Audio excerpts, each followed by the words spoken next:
Hello friends, welcome to my second video of this channel, episode 2 of top amazing and interesting facts. So let's get started. Friends మీకు ఒక question, ఇప్పుడు స్పేస్లో gun పేలిస్తే ఏం జరుగుతుంది? చాలామంది ఆలోచిస్తారు అది అక్కడే ఆగిపోద్దని.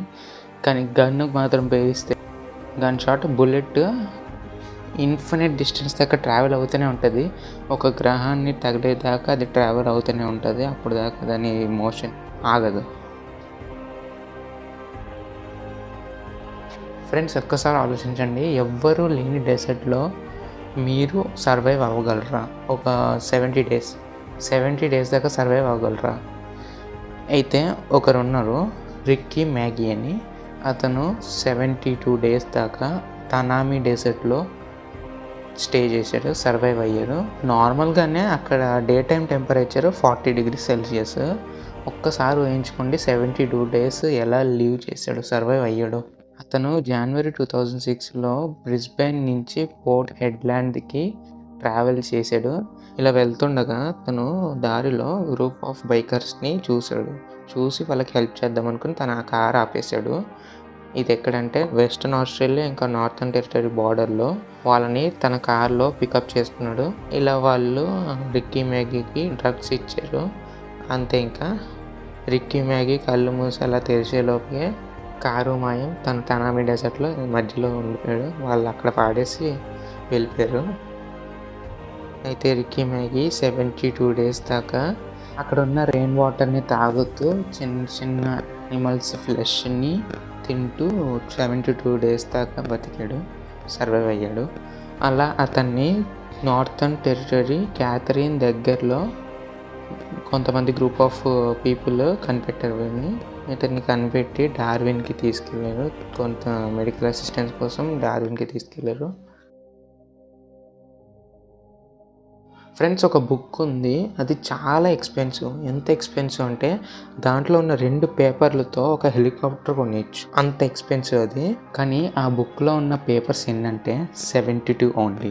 దాని ఆథర్ లియోనార్డో డావిన్సీ ఈ బుక్ని 1994లో ఆప్షన్కి పెట్టగా బిల్ గేట్స్ $38 million ఆ బుక్ని కొన్నారు. ఇప్పుడు ప్రెజెంట్ వాల్యూ ఎంతంటే $50 million. అదే మనము ఇండియన్ రూపీస్కి కన్వర్ట్ చేసుకుంటే 375 crores రూపీస్. అదే ఆ బుక్ ఒక్క పేపర్ కాస్ట్ రఫ్లీ 5 crores దాకా ఉంటుంది. ఒక్కసారి ఊహించండి అది ఎంత వాల్యుయబుల్. అయితే ఇక్కడ ట్విస్ట్ ఏంటంటే ఆ బుక్ని మనం అసలు చదవలేం. ఆ బుక్ని మనం చదవాలంటే మనము మిర్రర్ ముందుకి ఆ పేపర్ని తీసుకుని వెళ్తే ఆ మిర్రర్ రిఫ్లెక్షన్ అంటే ఆపోజిట్గా ఉంటుంది, వైస్ వర్సాగా. అప్పుడు మనం చదవగలము. ఇక్కడ క్వశ్చన్ ఏంటంటే ఈ బుక్ ఎందుకు అంత ఎక్స్పెన్సివ్? ఈ బుక్ ఎందుకు అంత ఎక్స్పెన్సివ్ అంటే లియోనార్డో డావిన్సీ రాసిన కొన్ని బుక్స్లో ఇది ఒక బుక్, అందుకే అంత ఎక్స్పెన్సివ్గా ఉంది.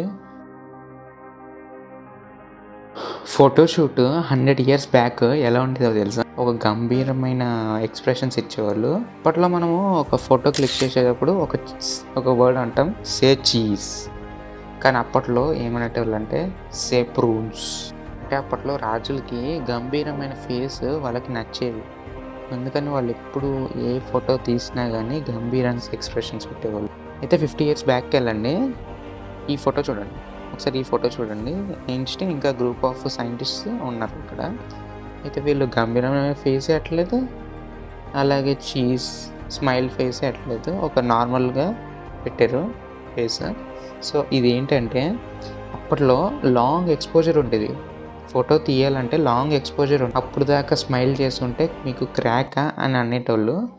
సో అందుకని అలాంటివి కాకుండా సైలెంట్గా ఒక నార్మల్ ఫేస్ ఎక్స్ప్రెషన్ పెట్టేటోళ్ళు. అది ఎక్స్పోజర్ ఎంతసేపు అంటే మనం టీ కోసం వెళ్ళి తాగి వచ్చినా కూడా అది ఇంకా ఎక్స్పోజ్ అవుతూనే ఉంటుంది, ఇప్పుడే అవ్వదు ఎక్స్పోజర్. ఫ్రెండ్స్ మన ఏళ్ళు చూడండి, మన ఏళ్ళు with 10⁸ times atoms. 10⁸ times atoms మన ఏలు విత్ అంతా సరిపోతుంది. అంటే ఏలు విత్ అంతా సరిపోతుంది.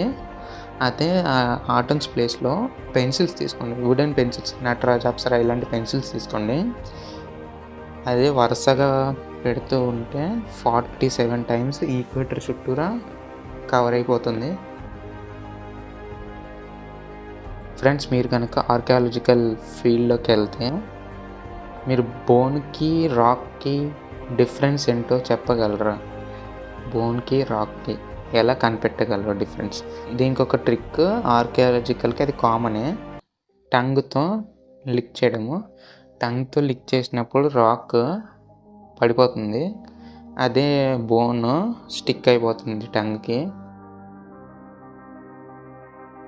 ఫ్రెండ్స్, మీరు చిన్నప్పుడు లేజర్ లైట్తో ఆడుకున్నారా? లేజర్ లైట్స్ అక్కడికి ఇక్కడికి. ఇప్పుడు కూడా పెద్ద లేజర్ లైట్స్ కూడా ఉంటాయి, ఇంత చేతంత ఉంటాయి, మోర్ హార్మ్ఫుల్ అది. అయితే ఇప్పుడు చెప్పండి, ఆ లేజర్ అంటే ఫుల్ ఫామ్ ఏంటి? ఈ లేజర్ ఫుల్ ఫామ్ ఏంటో తెలుసా? Light amplification by stimulated emission of radiation.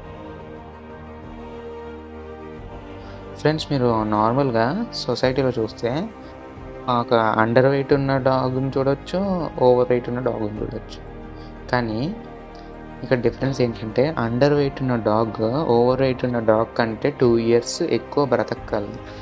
ఇది ప్రూవ్ అయిన ఫ్యాక్ట్.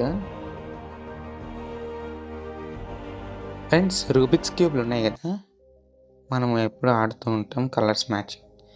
ఈ రూబిక్స్ క్యూబ్స్ ఫస్ట్ రిలీజ్ అయినప్పుడు ఒక మ్యాథమెటిషియన్ ఏమన్నాడంటే, ఒక average person 30 days daily 8 hours masters in మ్యాథ్స్లో మాస్టర్స్ అయినా కూడా కానీ ఆ రూబిక్స్ క్యూబ్స్ని సాల్వ్ చేయలేదు అన్నాడు, ఇంపాసిబుల్ అన్నాడు. ఫ్రెండ్స్, డాగ్స్ పసిగట్టే పవర్ మనకంటే ఎక్కువ.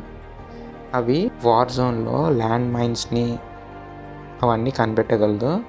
కానీ అలాగే హనీబీస్ కూడా ఉన్నాయి. హనీబీస్ సేమ్ అబిలిటీతో, సేమ్ డాగ్ ఉన్న అబిలిటీతోనే ల్యాండ్ మైన్స్ని వార్ జోన్లో కనిపెట్టగలవు.